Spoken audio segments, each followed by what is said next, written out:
Hello mga boss, ano po, kagaya po ng nakaraan ipinakita ko po sa inyo. Nandito po kami ngayon sa pinaka maliit na rooftop o lagayan po ng tangke.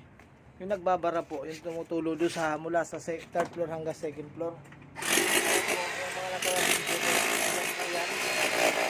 Lagayan po namin mga gagawa namin ng paraan dahil sa maliit na yung butas niyan.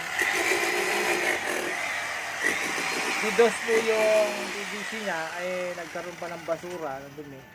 Kaya ang gagawin po namin, papalitan namin ng PVC na malaki. Ano po? Ayan po. Sinadya hammer po ni Emil. Para po hindi na po ito magpara, wala nang tumulo sa baba. Ano po? Gagawin lang namin ng paraan. Kasi nga, mula third floor hanggang second floor po nitong bahay na to, kumakatas po yan.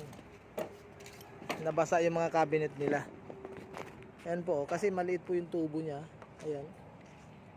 Nakikita nyo. Napalitan namin ng D4 na ilalagay ko. Ano po, kaya sa inyo lahat dyan mga boss. Ingat po kayo. Ano po, sana kung mayroon kayo gusto ipagawa, PM lang po kayo sa akin.